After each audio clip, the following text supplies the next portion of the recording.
Hi everyone, Leah here from EurekaCrystalBeads.com with another helpful beading video for you. Before I get started, just a quick reminder to go check out the rest of our channel, and if you like what you see, hit the subscribe button and notification bell and you'll always know when we're posting new content. Today's project is a really fun and easy, versatile earring that's going to utilize just a few different components to get a beautiful look. All we have here are some jump rings and a couple of different Swarovski crystal pear pendants. The particular color I'm using here is Crystal AB.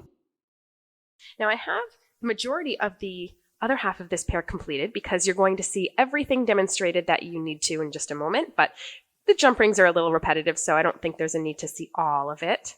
So what I have here are 8 consecutive jump rings that I've attached together, and again, you'll see that in just a second. And the top one is already coming off the ear wire, and I've threaded the crystal through the bottom one. So all we have left is to do the other side of this earring. So we have 4 jump rings left and the pear crystal. That's it.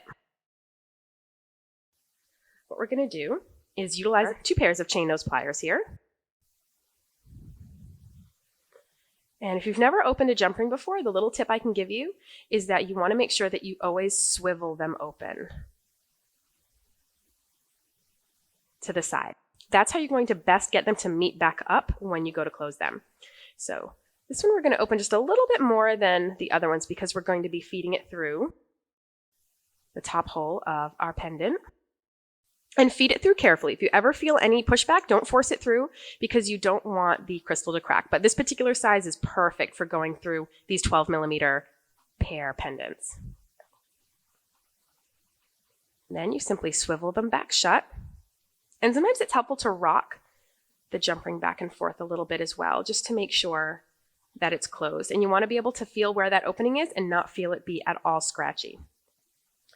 So now we just simply go to the rest of our jump rings, and we're going to feed the next one right into the jump ring that's going through our pear pendant.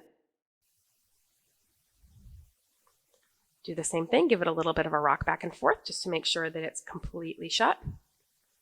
Let's attach our next one. Now our 4th jump ring here, not only is it going to feed through the previous jump ring right there, but before we close it, we're also going to go to our earring and we're going to feed it through the very top jump ring here as well. Now, when you do a pair of earrings that has sort of a right and a left side, in this case, when we look at this pair, the right side has the drop that's a little bit shorter. We want to mirror image that on the other side. So if the shorter part here was on the inside here on the right side, we want to make sure that when we attach it to this side, we do on the left side. That's it. Just opening and closing jump rings. And we get this beautiful chain look with inexpensive products, beautiful Swarovski pear pendants, and a really great earring that you can wear dressed up or dressed down through the summer or the winter. Okay, folks, that wraps it up. Thanks for watching. Make sure to visit us on over at EurekaCrystalBeads.com for all the materials I used in this video. We have many other colors of these pear pendants as well, and hopefully we can satisfy all of your beading and jewelry needs. Bye.